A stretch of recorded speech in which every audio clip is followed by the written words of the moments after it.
শাসন দুর্নীতিতে ইতিমধ্যেই জেল মুক্তি হয়েছে জ্যোতিপ্রিয় মল্লিকের এবং জেল মুক্তির পরে বিধানসভায় গেলেন আজকে জ্যোতিপ্রিয় মল্লিক। সেখানে গিয়ে কিছুক্ষণ থাকলেন মুখ্য সচেতক নির্মল ঘোষের ঘরে এবং বিধানসভায় গিয়ে সারলেন প্রয়োজনীয় কাজ।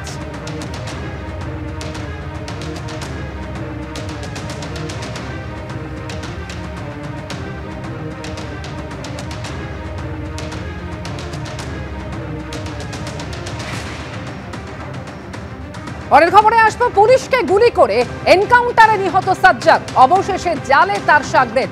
সাজ্জাকের হাতে অস্ত্র তুলে দেওয়া আব্দুল হোসেনকে এবার গ্রেফতার করা হলো। পুলিশকে গুলি করে উধাও হয়ে যায় সাজ্জাক এবং পরে গোয়ালপুকুরে এনকাউন্টারে নিহত হয়। আব্দুলের বিরুদ্ধে ইসলামপুর কোর্টে সাজ্জাকের হাতে অস্ত্র তুলে দেওয়ার অভিযোগ রয়েছে।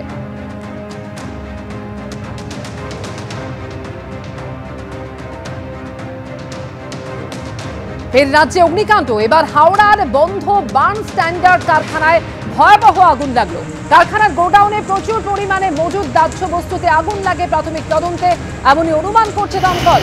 কি কারণে দাহ্য বস্তুতে আগুন লাগলো তা খতিয়ে দেখা হচ্ছে। বছর দশেক আগে বন্ধ হয়ে যাওয়ার রেলের ওয়াগন তৈরির কারখানায় বিধ্বংসী আগুন। সোমবার সন্ধ্যায় হাওড়ার বার্ন স্ট্যান্ডার্ড যে কারখানা, সেই কারখানায় বিধ্বংসী আগুন লেগেছে। এটা স্থানীয়দের থেকে জানা যায় যে 2014 সালে এই কারখানা বন্ধ হয়ে যায়। তারপর থেকে বন্ধ অবস্থাতেই ছিল। আচমকা আজকে সন্ধ্যেবেলা এই কারখানার ভিতর থেকে প্রথমে ধোঁয়া দেখা যায়, তারপর বিধ্বংসী আগুন কারখানার একটি অংশকে কার্যত গ্রাস করে নিয়েছে। আমি এই মুহূর্তে সেই জায়গায় রয়েছি আর ক্যামেরায় আমার সহকর্মী প্রীতমকে দেখাতে বলছি যে কারখানার ভিতরে যে ফাউন্ডারি সেকশন ছিল, গোটা ফাউন্ডারি সেকশনটি দাউ দাউ করে জ্বলছে। ভিতরে সম্ভবত রাসায়নিক রয়েছে এমনটাই আশঙ্কা করছেন দমকলের কর্মীরা। আর সেই রাসায়নিক থেকেই কিন্তু এই বিধ্বংসী আগুন, এবং এই আগুনের কারণে কিন্তু চরম আতঙ্ক দানা বেঁধেছে এই এলাকার মানুষের কাছে। কারণ যেইখানে এই বার্ন স্ট্যান্ডার্ড কারখানা, তার ঠিক পাশেই রয়েছে মংলা হাট। সেই মংলা হাটের ভয়াবহ বিধ্বংসী অগ্নিকাণ্ডের ঘটনা, সেই আতঙ্ক এখনও ভুলে উঠতে পারেননি মানুষ। আর তার পাশেই বন্ধ হয়ে যাওয়া এই বার্ন স্ট্যান্ডার্ড কারখানায় আজকে বিধ্বংসী অগ্নিকাণ্ডের ঘটনা ঘটেছে। একে একে দুর্নীতির মামলায় সতীর্থদের জামিন, ফের অসুস্থ পার্থ চট্টোপাধ্যায়। প্রেসিডেন্সি জেলে শ্বাসকষ্ট হওয়ায় পার্থকে আনা হয়েছে এসএসকেএমে। নিয়োগ দুর্নীতি মামলায় 200 দিন ধরে জেলবন্দি প্রাক্তন শিক্ষামন্ত্রী। বুকে ব্যথা হয় এবং তারপরে শ্বাসকষ্ট। এবার অবজারভেশন ওয়ার্ডে আনা হলো পার্থ চট্টোপাধ্যায়কে। শ্বাসকষ্টজনিত সমস্যা নিয়ে এসএসকেএম হাসপাতালে ভর্তি হলেন শিক্ষক নিয়োগ দুর্নীতি মামলায় গ্রেপ্তার হওয়া প্রাক্তন শিক্ষামন্ত্রী পার্থ চট্টোপাধ্যায়। এই মুহূর্তে তাকে এমার্জেন্সি ওয়ার্ডের যে অবজারভেশন ওয়ার্ড রয়েছে সেখানে ভর্তি করা হয়েছে বলে জানা যাচ্ছে হাসপাতাল সূত্রে।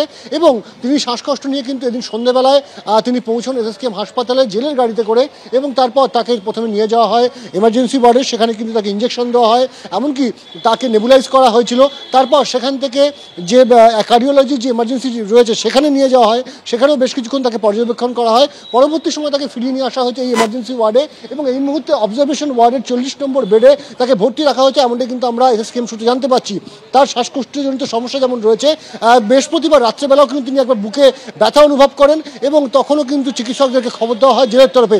আজ সন্ধ্যেবেলায় কিন্তু তাকে নিয়ে আসা হয়েছে। যখন তিনি আসেন হাসপাতালে তার মুখে কিন্তু অক্সিজেন মাস্ক ছিল, এবং যেটা হাসপাতাল সূত্রে জানতে পারছি এমার্জেন্সি ওয়ার্ডে নিয়ে যাওয়ার পর তাকে কিন্তু প্রাথমিকভাবে শ্বাসকষ্টের যে ধরনের পরিষেবা দেওয়া হয় বা যে ধরনের চিকিৎসা দেওয়া হয় সেগুলো করা হয়েছে, এবং এই মুহূর্তে তাকে অবজারভেশন ওয়ার্ডে ভর্তি রাখা হয়েছে এমনটা কিন্তু আমরা জানতে পারছি। ক্যামেরায় অঞ্জন বিশ্বাসের সাথে অঞ্জন বিশ্বাস, এলপি আনন্দ, কলকাতা।